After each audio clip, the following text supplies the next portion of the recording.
Selamat datang, salam sejahtera. Berita paling menggemparkan seluruh Malaysia hari ini yang mungkin beratus juta tak pernah mengetahuinya. Pendedahan rahsia demi rahsia Najib di mahkamah. Akhirnya satu lagi rahsia besar Najib didedahkan di mahkamah. Berita sepenuhnya. Bila SMS tak dibalas, saya rasa Najib terlibat sesuatu yang tak kena, kata bekas pengerusi 1MDB. Bekas pengerusi 1MDB Tan Sri Muhammad Bakir Saleh memberitahu Mahkamah Tinggi di Kuala Lumpur bahawa beliau merasakan Datuk Seri Najib Tun Razak terlibat dalam salah laku kewangan syarikat itu dan ada yang tidak kena berlaku dalam syarikat. Muhammad Bakir, 68 tahun berkata, perkara itu menjadi antara sebab utama beliau memutuskan untuk meletak jawatan pengerusi serta ahli lembaga pengarah BOD 1MDB pada 2009. Saksi pendakwaan ke-15 itu berkata, sebelum menyerahkan surat peletakan jawatan, beliau telah menghantar SMS khidmat pertahanan ringkas kepada bekas Perdana Menteri itu, maklumkan beberapa perkara yang diarahkan oleh BOD kepada pengurusan 1MDB tetapi tidak dipatuhi. Namun saya tidak menerima sebarang maklum balas daripada Najib. Tidak terlintas di fikiran saya untuk melaporkan kepada mana-mana pihak berkuasa berkaitan salah laku kewangan pengurusan 1MDB, kerana saya mengandaikan bahawa saya telah pun berbuat demikian melalui SMS yang dihantar kepada Najib. Saya berharap Najib akan mengambil tindakan sewajarnya terhadap pengurusan 1MDB jika beliau mendapati sebarang salah laku di pihak mereka. Memandangkan kebimbangan saya itu tidak mendapat perhatian Datuk Seri Najib kerana beliau tidak membalas SMS saya merasakan beliau terlibat dalam sesuatu yang tidak kena berlaku tanpa pengetahuan saya. Ini antara sebab utama saya memutuskan untuk meletakkan jawatan, kata Muhammad Bakir ketika membaca kenyataan saksinya semasa perbicaraan Najib dalam kes penyelewengan RM2.3 bilion daripada dana 1MDB.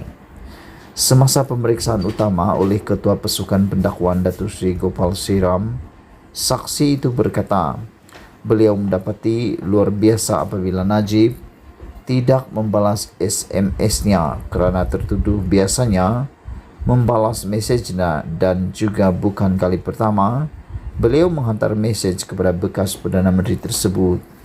Muhammad Bakir berkata, beliau meletak jawatan pada Oktober 2009 sebagai tanda protes dan tidak mahu terlibat dalam sebarang perbincangan atau keputusan lanjut berhubung 1MDB. Beliau memutuskan untuk tidak menyerahkan surat peletakan jawatannya secara pribadi kepada Najib, tetapi mengarahkan setiausahanya menghantar surat itu ke pejabat Perdana Menteri. Saya buat demikian kerana jika saya menghantar sendiri, beliau mungkin akan meyakinkan saya untuk kekal. Saya tidak mengumumkan peletakan jawatan saya pada masa itu untuk menjaga reputasi Najib, katanya.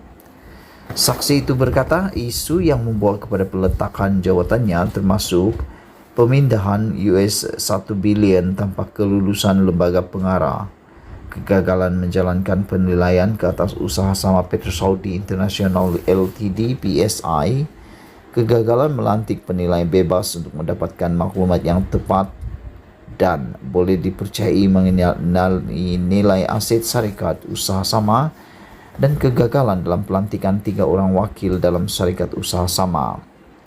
Najib, 68 tahun, menghadapi 4 pertuduhan menggunakan kedudukannya untuk mendapatkan rasuah berjumlah RM2.3 bilion daripada dana 1MDB dan 21 pertuduhan pengubuhan wang haram membabitkan jumlah yang sama.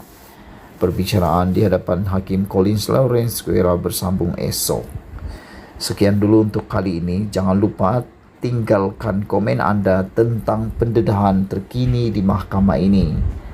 Sebelum kita berpisah, sila tekan butang subscribe untuk mendapatkan isu-isu terkini dan ulasan terkini yang daripada channel hebat ini. Semoga kita sama-sama menjaga Malaysia ini. Kita jaga kita, Malaysia kita punya, kita juga sama-sama cintai Malaysiaku. Bye-bye.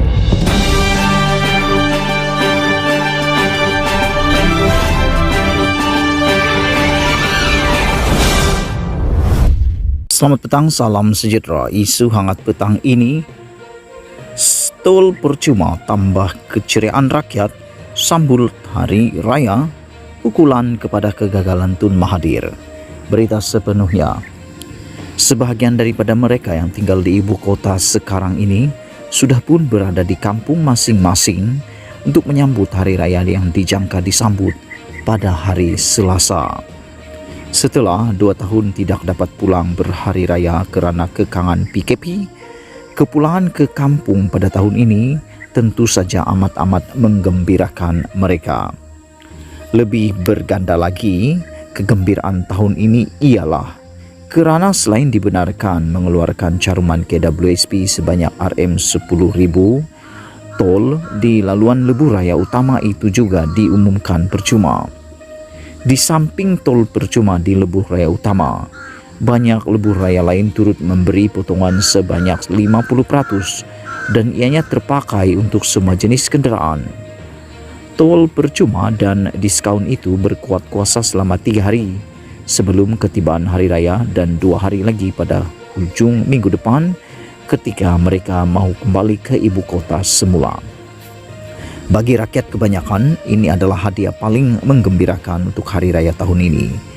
Beberapa saudara mara dan kawan-kawan tidak menyembunyikan kegembiraan mereka dapat pulang ke kampung berhari raya dengan tol percuma pada kali ini.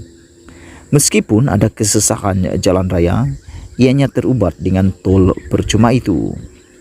Mengimbas tentang tindakan Perdana Menteri Ismail Sabri Yaakob mengumumkan tol percuma dan diskaun sehingga 50% pada tahun ini, semua ini sebenarnya adalah petanda kelemahan dan kegagalan Tun Mahathir Mohamad selama memimpin kerajaan PH selama 22 bulan sebelum ini.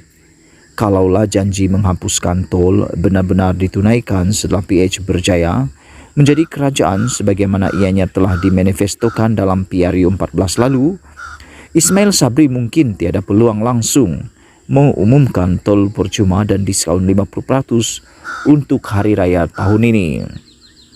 Tetapi disebabkan kegagalan Tun Mahathir itu malah melukakan hati rakyat dengan mengatakan manifesto bukan kitab suci, itulah yang menyebabkan bermulanya penolakan serta bercambahnya kebencian. Apa yang berlaku selebihnya kepada PH dan Tun Mahathir adalah suatu sejarah, tetapi banyak iktibar yang boleh diambil daripadanya. Bayangkan, dapat tol percuma untuk hari raya pun sudah cukup membuatkan rakyat gembira. Apatah lagi jika percuma buat selama-lamanya. Dalam hal ini, di samping pengajarannya ialah jangan main-main dengan janji kepada rakyat. Kita juga jangan sekali bersikap khianat dan tikam kawan sendiri apabila beroleh kuasa. Hari ini dengan apa yang dilakukan Ismail Sabri berkaitan tol itu, tidak dinafikan beliau telah meraih laba politik yang lumayan daripadanya. Di samping merupakan pukulan terhadap kegagalan Tun Mahathir. Ia bukan salah Ismail Sabri kerana sebagai Perdana Menteri yang telah dinamakan UMNO sebagai poster boy bagi menghadapi PRU 15 datang, selain tugasnya ialah memberi kesejahteraan kepada rakyat, beliau juga semestinya akan berbuat sesuatu yang boleh membuatkannya disukai serta menambah undi buat dirinya. Siapa yang tidak mahu kekal lebih lama sebagai Perdana Menteri? Maka turut dipercayai banyak lagi pengumuman yang akan melegakan hati rakyat akan dilakukan Ismail Sabri selepas ini. Semua orang yang jadi Perdana Menteri pasti akan berbuat hal yang sama, kecuali Tun Mahathir dan menteri-menteri kabinet dalam kerajaan PH yang tidak berani berbuat sesuatu untuk memperingatkan Perdana Menteri tentang janji manifesto ketika itu. Ada kawan dalam UMNO berkata, kalau PRU 14 dulu antara sebab yang memenangkan PH ialah janji tol percuma beserta mungkin beberapa sebab yang lain, tol percuma di hari raya yang diumumkan Ismail Sabri tahun ini tidak mustahil menjadikannya mampu kekal lagi sebagai Perdana Menteri. Ditulis oleh Sahbudin Husin. Sekian isu hangat petang ini. Jangan lupa tinggalkan komen Anda. Sila tekan butang subscribe dan kita jumpa lagi. Bye-bye.